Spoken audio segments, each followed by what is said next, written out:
जय गुरुदेव, जय गायत्री माता। 66वां अध्याय श्रीमद् भागवत पुराण। पौंड्रुक और काशीराज का उद्धार। श्री सुखदेव जी कहते हैं, परीक्षित, आज जब भगवान का बलराम जी नंद बाबा के व्रज में गए थे, तब पीछे से कुरुप देश के अज्ञानी राजा पौंड्रुक ने भगवान श्री कृष्ण के पास एक दूत भेजकर यह कहलाया कि भगवान वासुदेव मैं हूँ। मूर्ख लोग उसे बहकाया करते थे कि आप भी भगवान वासुदेव हैं और जगत की रक्षा के लिए पृथ्वी पर अवतीर्ण हुए हैं। इसका फल यह हुआ कि वह मूर्ख अपने को ही भगवान मान बैठा। जैसे बच्चे आपस में खेलते समय किसी बालक को ही राजा मान लेते हैं और वह राजा की तरह उनके साथ व्यवहार करने लगता है, वैसे ही मंदमती अज्ञानी पौंड्रुक ने अल्प अचिंत्य गति भगवान श्री कृष्ण की लीला और रहस्य न जानकर द्वारिका में उनके पास दूत भेज दिया। पौंड्रुक का दूत द्वारका आया और राजसभा में बैठे हुए कमलनयन भगवान श्री कृष्ण को उसने अपने राजा का यह संदेश कह सुनाया। एकमात्र मैं ही वासुदेव हूँ, दूसरा कोई नहीं है। प्राणियों पर कृपा करने के लिए मैंने ही अवतार लिया है। तुमने झूठ मूठ अपना नाम वासुदेव रख लिया है, अब उसे छोड़ दो।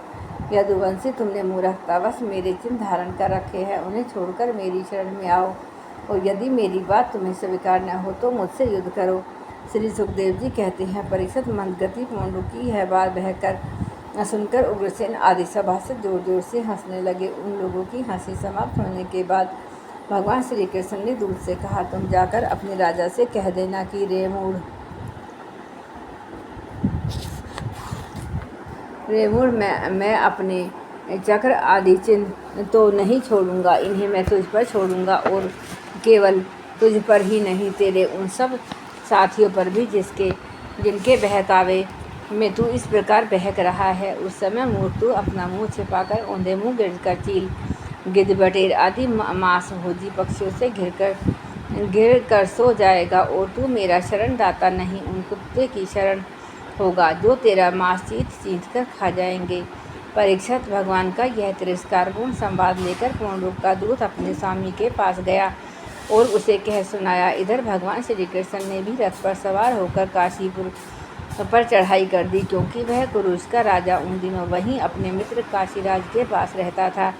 भगवान श्री कृष्ण के आक्रमण का समाचार पाकर महारथी पौंड्रुक भी 2 अक्षौहिणी सेना के साथ शीघ्र ही नगर के बाहर निकल आया। काशी का राजा पौंड्रुक का मित्र था, अतः वह अब भी उसकी सहायता करने के लिए 3 अक्षौहिणी सेना के साथ उसके पीछे पीछे आया। परीक्षित, अब भगवान श्री कृष्ण ने पौंड्रुक को देखा। पौंड्रुक ने भी शंख, चक्र, तलवार, गदा, शांग, धनुष और श्री वस्त्र चिन्ह आदि धारण कर रखे थे। उसके वक्ष स्थल पर बनावटी कौस्तुक मणि और वनमाला लटक रही थी। उसने रेशमी पीले वस्त्र पहन रखे थे और रथ की ध्वजा पर गरुड़ का चिन्ह भी लगा रखा था। उसके सिर पर अमूल्य मुकुट था और कानों में मकराकृत कुंडल जगमगा रहे थे। उसका यह सारा का सारा वेश बनावटी था, मानो कोई अभिनेता रंगमंच पर अभिनय करने के लिए आया हो। उसकी वेशभूषा, अपने सामान देखकर भगवान श्री कृष्ण खिलखिलाकर हंसने लगे। अब शत्रुओं ने भगवान श्री कृष्ण त्रिशूल, गदा, मुद्र, शक्ति दृष्टि, तोमर, तलवार, परदेशी और बाण आदि अस्त्र शस्त्रों से प्रहार किया। प्रलय के समय जिस प्रकार आग सभी प्रकार के प्राणियों को जला देती है, वैसे ही भगवान श्री कृष्ण ने भी गदा, तलवार, चक्र, बाण आदि शास्त्रों से पौंड्रुक तथा काशीराज के हाथी, रथ, घोड़े और पैदल की चतुरंगी सेना का तहस नहस कर दिया। वह रणभूमि भगवान के चक्र से खंड खंड हुए रथ, घोड़े, हाथी, मनुष्य, गधे और ऊँटों से पट गई। उस समय ऐसा मालूम हो रहा था मानो वह भूतनाथ शंकर की भयंकर इकेड़ा स्थली हो। उसे देख देख कर शूरवीरों का उत्साह और भी बढ़ रहा था। अब भगवान श्री कृष्ण ने पौंड्रुक से कहा, रे पौंड्रुक, तूने दूत के द्वारा कहलाया था कि मेरे चिन्ह, अस्त्र शस्त्र आदि छोड़ दो, सो अब मैं उन्हें तुझ पर छोड़ रहा हूँ। तूने झूठ मूठ मेरा नाम रख लिया, अतः मूर्ख, अब मैं तुझसे उन नामों को भी छुड़ा कर रहूँगा। रही तेरे शरण में आने की बात, सो यदि मैं तुझसे युद्ध न करूँगा तो मेरी शरण ग्रहण करूँगा। भगवान श्री कृष्ण ने इस प्रकार पौंड्रुक का तिरस्कार करके उसके तीखे बाणों से उसके रथ को तोड़ फोड़ डाला और चक्र से उसका सिर वैसे ही उतार लिया जैसे कि इंद्र ने अपने व्रज से पहाड़ की चोटियों को उड़ा दिया था। इस प्रकार भगवान ने अपने बाणों से काशी नरेश सिर भी धड़ से ऊपर उड़ा दिया।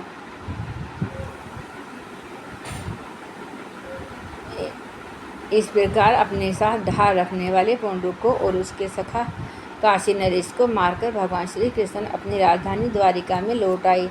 उस समय सिद्धगण भगवान की अमृतमयी कथा का गान कर रहे थे। परीक्षित पुंडरूक भगवान के रूप का चाहे वह किसी भाव से हो सदा चिंतन करता रहता है, उससे उसके सारे बंधन कट जाते हैं। वह भगवान का बनावटी वेश धारण किए रहता था, इससे बार बार उसी का स्मरण होने के कारण वह भगवान के सारूप्य को प्राप्त हुआ।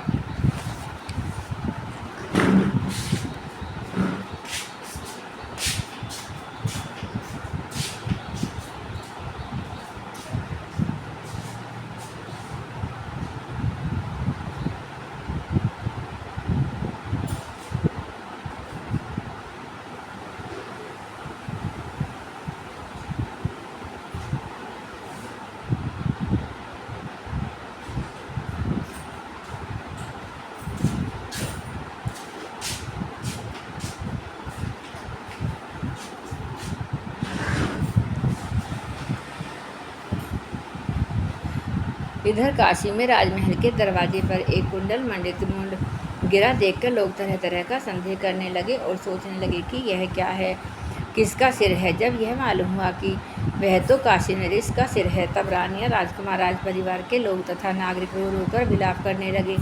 हाय नाथ, हाय राजन, हाय हाय, हमारा तो सर्वनाश हो गया। काशी नरेश का पुत्र था सुदक्षिण, उसने अपने पिता का अंत्येष्टि संस्कार करके मन ही मन निश्चय किया कि अपने पितृघाती को मारकर ही मैं पिता के ऋण से पूर्ण हो सकूंगा। निदान वह अपने कुल पुरोहित आचार्यों के साथ अत्यंत एकाग्रता से भगवान शंकर की आराधना करने लगा। काशी नगरी में उसकी आराधना से प्रसन्न होकर भगवान शंकर ने वर देने को कहा।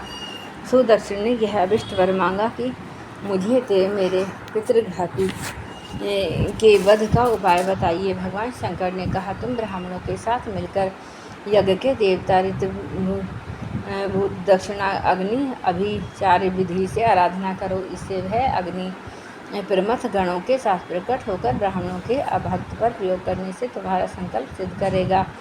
भगवान शंकर की ऐसी आज्ञा प्राप्त करके सुदक्षिण ने अनुष्ठान के उपयुक्त नियम ग्रहण किए और वह भगवान श्री कृष्ण के लिए अभिचार मारण का पुरस्कार करने लगा। अभिचार पूर्ण होते ही युगकुंड से अति भीषण अग्नि मूर्तिमान होकर प्रकट हुआ। उसके केश और दाढ़ी मूछ तपे हुए तांबे के समान लाल लाल थे, आंखों से अंगारे बरस रहे थे। उग्र दाढ़ों और टेढ़ी भ्रुकुटियों के कारण उसके मुख से क्रूरता टपक रही थी। वह अपनी जीभ से मुंह के दोनों कोने चाट रहा था। शरीर नंग धड़ंग था, हाथ में त्रिशूल लिए हुए था जिसे वह बार बार घुमाता जाता था और उसमें अग्नि की लपटें निकल रही थीं।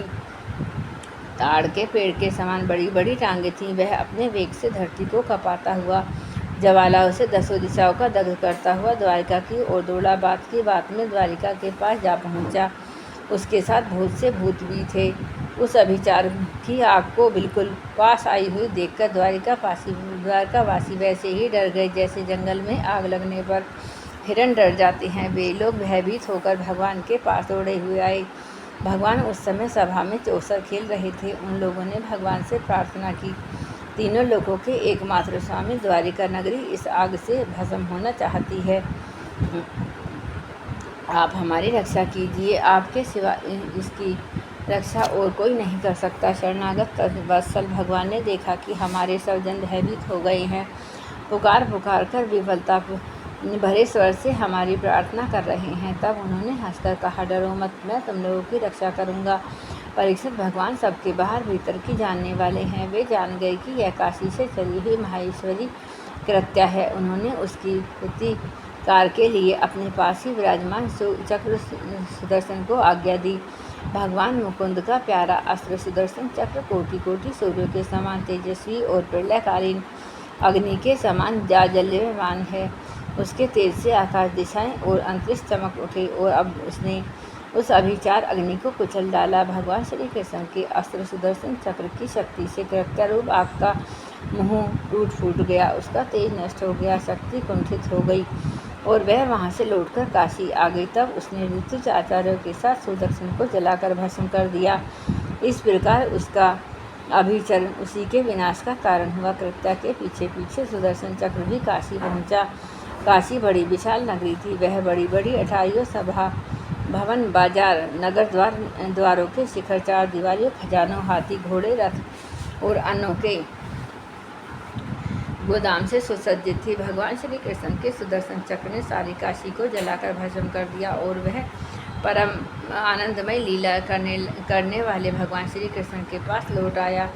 जो मनुष्य पुण्य कीर्ति भगवान श्री कृष्ण के इस चरित्र को एकाग्रता से सुनता या सुनाता है, वह सारे पापों से छूट जाता है।